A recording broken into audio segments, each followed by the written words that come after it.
Hi, everyone. It's JL Rothstein here, author of Atonement. My new book is out now. You can check it out on Amazon, or you can go to my website at jlrothstein.com. I am very excited. Today, I am talking to a blogger. So welcome to the show, Rhiannon and Slee Jones. Hello. So excited to talk to you today. We were chit-chatting a little bit before I started, and I was telling Rhiannon that this is my first interview with a writer because she blogs, but not someone who has put a book out or is promoting a book. So do you want to tell the audience just a little bit about the blog? And the address, I believe, is mrssleejones.com, correct? Yeah, like really simple, easy to it. I mean, like I would love to write a book, but I cannot spell to save my life. So blogging is great. Yes. But yeah, basically, I decided to blog just because going through life is hard enough as it is, just in general. But then when you're going through it with invisible illness, there's surprising a lot of people that don't know anything about it. Mm-hmm. And you meet people who they say that they know little bits and you get judged and this and that, but for me, I felt so alone. I wanted to give someone a space where if they felt like I did, they could like just click on my website and be like, oh yeah, I feel like that too. I'm not in this on my own anymore. And it's nice just to give people a space where they can all relate together and hopefully tell the world that a chronic illness doesn't mean like you're going to drop dead, wipe them off the face of the earth. That is pretty extreme. I'm very glad we feel the same way about that. I have blogged just a little bit just recently. So I have MS. I've had MS for going on 20 years, so a little bit over 19 years. And I remember back then when I was first diagnosed, I remember just feeling like, oh my goodness, my life is over. It's like, that was ridiculous. Yeah. MS is not a death sentence. But it feels like that when you're first getting diagnosed or when you first realize you're suffering from something like that. You kind of realize that maybe it's not a death sentence, but perhaps it might be the death of how you were living, and that now you have to sort of make changes to your life. That is exactly it. Yeah, so I was wondering, because I've looked around at the blog and onto your website, and I was wondering if that's what made you want to blog about it, is to kind of explain to people this experience that you were having and how, it's not over, but you probably do have to change the way you were living. Yeah, definitely. Well, I think when you first fall ill, like especially with a chronic illness, like half the time it's a nightmare to even get a diagnosis. So I think when you finally get that diagnosis, but then you get that instant relief, and then straight away it's like, oh, but by the way, there's no cure. We're going to put you on all this medication for the rest of your life. And like you instantly think like, oh my gosh, there's no cure. Like I actually am going to be like this forever. What am I going to do? And you sort of have to like mourn your life that you've left behind and like think, right, how am I going to turn this into a new life? Yeah, I think that's a good way to put it, because somebody had actually said that to me back when I had gotten diagnosed. It was more like, it's the death of the way you were always used to living, and you should treat it like a death because you should mourn it. So if you were happy with your life, and I remember at the time for me, I was pretty young on in my career, and I was sort of climbing up the corporate ladder, if you will, and I was newly married. I didn't have kids, but life was sort of in front of me, and I felt like I'm on the right track. And then you get this diagnosis, you're like, wait a minute, am I still on the right track? Is this the track I should even be on? Like what major things should I change? And it was devastating in many ways, but I think that was probably the most overwhelming, is to realize that there's so many other changes to come. It wasn't just the matter of the diagnosis itself. Oh yeah, definitely. Like when I first fell ill, like I was 18, and I literally a month before like just set up like my own business, being a mobile hairdresser. I'd qualified that summer, and then it was like boom, like everything's over, and it was like, oh my god.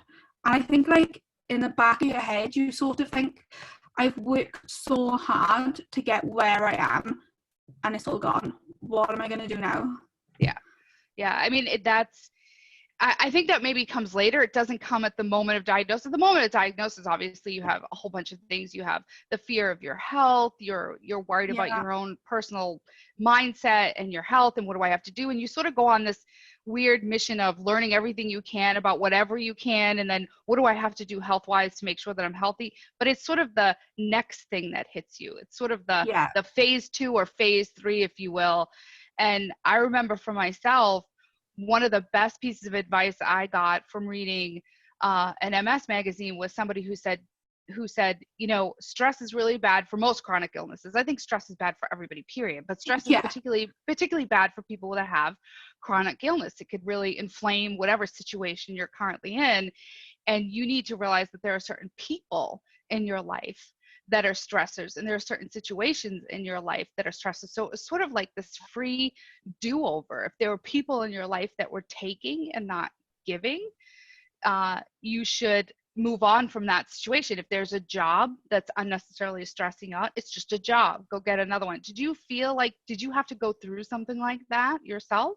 Oh yeah, definitely. So like you sort of realize who, when they were in your life, they really aren't in there for like the right reasons. And I found that like when I felt ill, a lot of people around me all of a sudden weren't there anymore.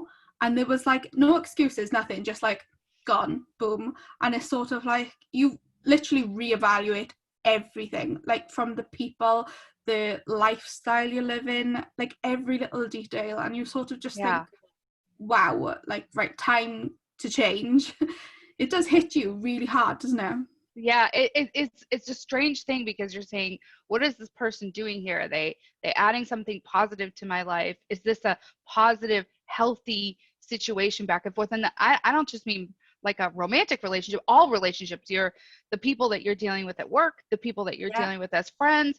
One of the strangest things that happened to me when I first got diagnosed is I had the same thing you did, where people just vanished, right? Those were the people Yeah. that couldn't deal with illness. Those were the people that couldn't deal with the fact that something had happened to you. So they just didn't deal with you at all. So in some ways, those people were a little bit easier because they identified themselves Yeah. right away, and you were just like, okay, yeah, thanks for that, lop off, like done. I think the Yeah. harder group was the group that was waiting for you to go back to the way you were like before, Oh like my as god, if it was yeah. if it was a cold and you were going to get over it. It was kind of like, Yeah. are you over that thing yet? Is that MS thing like under wraps and we can go back to the Yeah, way like, things were? no, And it was still like, here. no, we're not, no one's going back to the way that it was. And I can laugh about it now, but for somebody who could be watching, it's a very strange experience. In your Oh head, you're god, like screaming, like, what the hell is wrong with you? And then in real life, you're saying, what do I say to this person and how do I deal with this weird yeah. situation? So to me, that group of people was much harder to identify and much harder to sort of distance yourself from, because it wasn't, they weren't being deliberately mean or absent-minded. It was sort of like they thought somehow you would just get this pulled together somehow. Like it was Yeah, like you yeah. would get over this. Yeah, definitely. And I found like you had then another set of people who was like, oh, great, you're disabled now. So we can do this, we can do that, we can park you. And oh, you must be getting all this money and free cars. And it's like, no, it really doesn't work like that. Like I have emotions, mine, I feel. Yeah, that's true too. You had the people that were like, oh, now you have something that's of value to me, or you have Yeah. something that I think is valuable. And you're like, no one wants this. No one wants their No. handicap placard to lose their health in exchange for their handicap placard, like they have Oh, here in the definitely. US to get a good parking spot. What do you want people to know about the blog? Like, what do you, if they haven't read it and they haven't come out, like, what are you hoping that they get out of it? Um, Mainly just I want people to feel like everything that I'm saying on the blog, it is literally pure raw life. Like none of it's fake, none of it is made up. And I just want people to know what it's like to live with these conditions. I mean, like they could have a family member, it could be their mother, their best friend, their auntie, just anybody that they are close to, and they could be one of those people Yeah. who are like, that we're making fun don't of. worry about it. Off you go. The people we're making fun of now as we're laughing Well, here yeah, about it. you could be one of them. So Don't yeah, be one of them, right? Don't be one of them. Go out and please read don't. Rhiannon's blog and know that you do not be one of those people. Exactly. Like, I just want people to come to that and like just see that we are still in there. Like, yeah, people who fall ill, okay, yeah, our lives have to change. We have no choice whatsoever. But we're still the same person inside. We may not look the same. We may not be able to act the same. It doesn't mean that we don't want to. Like, some part of us is still in there. And like, apart from that, like, it's inside. I also would hope that somewhere out there is going to be a doctor who, he may have got some patients that he either doesn't know what to do with them, what to say to them, or maybe he's just a bit of a crap doctor who really needs an inside look of what's going on in his patient's heads, and he can see that we're not all psycho screaming at them being like, somebody help me please. Yeah. We just want to live our life to the best that we can. Yeah. Did you feel like that was difficult for you? I remember, and again, like this is going back now because I'm so old now, but going back nearly 20 years, I remember, and this, when I think about it now in the context of 2020, 2000 was not that long ago. And so to think that I had to really fight for the diagnosis, like I remember, they looked at me like, oh, you're too young for it to be MS. And of course, now we know that they diagnose MS in very young, even children. Like Yeah. it's come so far in such a short amount of time. And I remember back being like, no, you're not listening to me. Like, I know my own body. Like, I had to be my own best advocate. Like, I had to be there and tell the doctor, who we like to go to the doctor and assume this is an expert. Like, if they tell me I don't have something, then I guess I don't have something. You have to be the person to push back and be like, no, I know my own body. Like this is not normal. Yeah. Like to have these symptoms is not normal. To have, for me, it was like to have numbness, to have tingling, to have odd pain, to be severely fatigued that I could literally not get myself out of bed some mornings. That is not normal. That's not tired. Like it's a whole different level. And I remember having to advocate for myself. And I think if, when I talk to people about chronic illness and MS in particular, they all feel that way, that they really had to fight. They really had to fight for that diagnosis. Did you feel like you have really struggled with being your own best advocate to different, various doctors? Oh, definitely. Like, there's so many doctors out there that just say, oh, well, your tests are negative, so just crack on. We don't know what's wrong with you. I can remember when I first fell ill, just like you, and mine was like quite drastic. I went from being very, very fit and healthy to overnight I literally collapsed, and when I woke up I was just paralyzed from my neck down. I was shaking. I just had no muscle control or anything. And I can remember after weeks of tests, and the doctor just came and sat on the bed, and he was like, oh, you're what we call a grey area, which means we don't know what's wrong with you, so we're going to send you home and we'll sort out a hospital bed at some point. And it was sort of like, I'm 18 and like 3 weeks ago there was nothing wrong with me. I was so healthy, and you're really going to tell me like you don't know what's wrong? Crack on. Like, and you sort of have to fight and be like, no, something's wrong. And I can remember I'd been home about 3 months, and at this point I was sleeping on my parents' living room floor. Everything, like my toilet was a bucket next to a blow up mattress on the bed, because they just literally, they didn't do nothing for me. And I can remember this one day going to my GP and I said, look, I need help. This isn't normal. It's not right. And instantly it was like, oh, no, we've done the tests. You're fine. And I was like, look, I can't walk. If I don't have help within the next week, or if you don't tell me right now that you're going to get me help, I am coming back tomorrow morning in a box. And within an hour, I had an appointment with a neurologist. Yeah. I mean, that's, again, you had to really hit home, right? You had to get through that sort of, I don't know, shield that they have, where they're so reliant on blood work or tests or an MRI scan that tells them this thing or that thing. And, I was, in some ways I look back and I think, at least I know what it is, right? Like there's so many people who have these symptoms. And there are even so many people who end up with an MS diagnosis that don't have all those other things that go along with it. You know, again, I feel fortunate that it's a definitive diagnosis. They saw it in the lesions in my scans. You know, the minute I was able to get to a neurologist and they took a scan, they were like, you need to come back here. Like, it was like, oh, okay.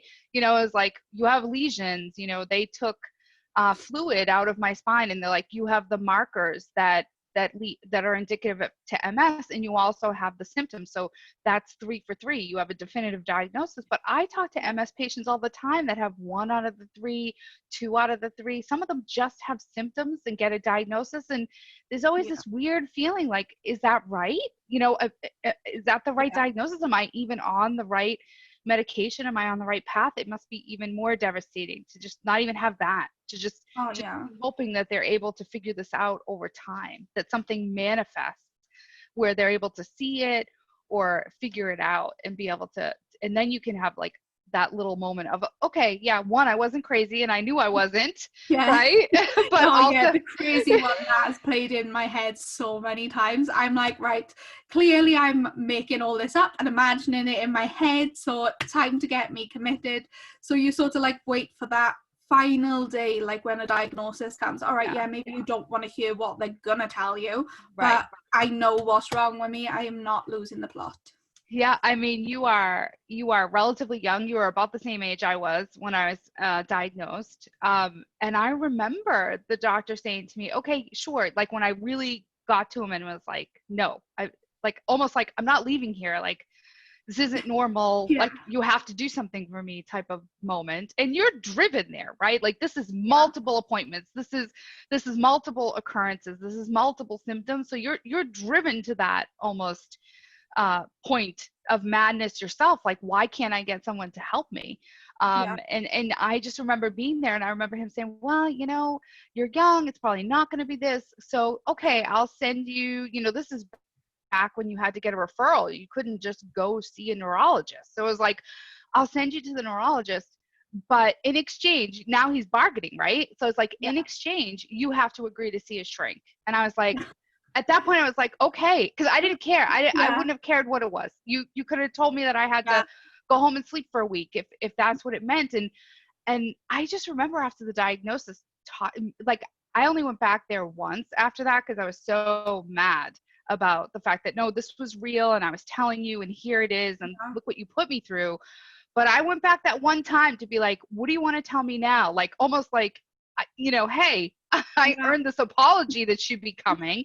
But it was a different world. And I always hope that it's different. But then I talk to people like you who are, it's not that different. They want to blow it off. They want to say, you're too young, Rhiannon. You know, go home. You must have some other stress. Are you having problems with your marriage? That one drives me crazy when I go in there. Who isn't having problems with their marriage? Okay. Like who is literally having a perfect marriage? Like it doesn't exist. It certainly is not causing my symptoms. Like, that's it, isn't it? They put so much down to like stress and just life in general. And it's like, no, it is not. Just the sun. Yeah, it can't be that simple, right? Like it's never that simple of an answer for you. So talk to me a little bit about maybe some of the challenges that you face with this blog. Like, do you find it difficult to find different things to write about? Like, what are some of the challenges that come about as having a blog? So writing, I find that quite easy because I don't know why, I've just always been able to let things flow out to me. I think sometimes a bit too much, it gets me in trouble sometimes, but I'm quite an open book, like I don't hold back. But I think my main challenge with blogging is there's so much promoting that you need to do, and sometimes you don't have the energy to do it. Like a lot of people think that with blogging you just sort of, I've written a blog, crack on everybody, go and read it. Like it doesn't work like that. Like you have to get the traffic in. So like I find promoting is the biggest stress for me. So and I think writing is the easy bit, but I would like people to read it, otherwise there's kind of no point of the blog. Well, but it could be for you. There's a little bit of catharsis for you, but I would definitely say you're a writer. You have to get used to saying that. You are a writer. If you feel like you can sit down there and just let it all flow on paper and that it comes easy to you, that's the natural intuition to be writing. So I hope you keep continuing to do that. What about the topics? How do you decide what you're going to write about? Is that really based on what's going on in your life or what's going on with the illness, or does that kind of change with, how do you pick? So I kind of take the biggest things that bother me day to day, and I think, right, like these three things are what are going on in my life, and these affect me daily. So I think people need to know about these certain things. And a lot of my illnesses, they're all classed as invisible illnesses. So I may look healthy, but I'm really not. Like, I'm constantly on morphine and in pain. But that's something that a lot of people don't look at. So that's my main like topic to write about. I try to stick to things that I know are invisible, but at the same time I like to give a little bit of personality into things. So I don't want like my whole blog to be like, oh, doom and gloom, I've got this illness, blah blah blah. Like, I want people to see the real me, and the point of just showing like all about how chronic illness doesn't mean, oh, your life is over. So I love working with different brands around the world to do with makeup, beauty products. I do a lot of work with CBD products. And I just think that, like, if I aim at things at small businesses, but in a way that I can show people, like, look, these products help me, then that just gives me that extra bit of leeway for writing and things. Yeah, I mean, I would agree with that. It's you can't just write something and expect people will just know that it's out there. Yeah. I do these videos. I try to keep up with the blog when I'm not driving myself crazy with writing the series, with writing the book. But it probably is the biggest challenge, and it's more of a challenge for somebody that has a chronic illness because stress is so bad. So for you, what are the things that you do to de-stress that you would give as advice to someone who is coming out to the blog? You don't want to tell them not to blog. You don't want to tell them not to write a book or not to go after their dreams, but they have to find that balance, right? They have to find some way to de-stress. So what do you do to de-stress? Oh gosh. Aside from talking to me, aside from spending your Friday evening with JL Rothstein over in the US that you've never met in person, but well, I'm not exactly going to be hitting the clubs, am I? I have not got the time for that rubbish. I couldn't think of nothing worse.